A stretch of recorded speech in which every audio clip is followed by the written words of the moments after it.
Have you ever wondered how biodynamic farming works?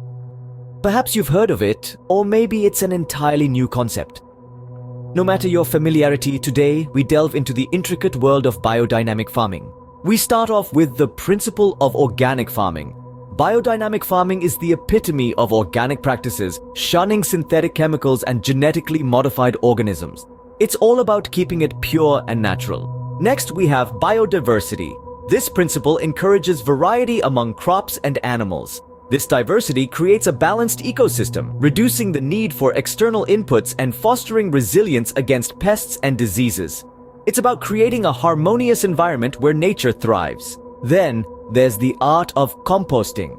With biodynamic farming, compost is king. Made from plant and animal materials, compost serves as a natural fertilizer, enriching the soil with nutrients and boosting its health. It's the cycle of life at its finest. Let's not forget about crop rotation. By rotating crops, we prevent soil depletion and nutrient imbalance.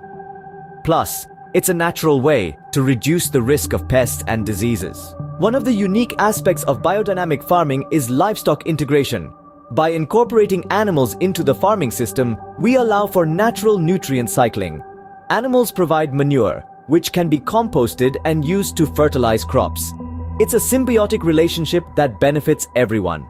Biodynamic farming also includes specific preparations made from natural materials like herbs, minerals, and manure.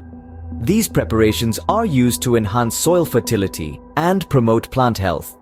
It's like a natural multivitamin for the soil and plants. Now, let's talk about holistic management. This approach considers the interconnectedness of all elements within the farm ecosystem, including crops, animals, soil, water, and energy. It's about seeing the big picture and managing accordingly. Last but not least, we have observation and adaptation. Biodynamic farmers prioritize observation of natural processes and adapt their practices to work in harmony with nature, not against it. By integrating these principles, biodynamic farmers aim to create self-sustaining agricultural systems. These systems are not only productive, but also environmentally and socially responsible. So, the next time you see a biodynamic farm, you'll understand the principles at play. It's more than just farming. It's a holistic, sustainable approach to agriculture that benefits us all.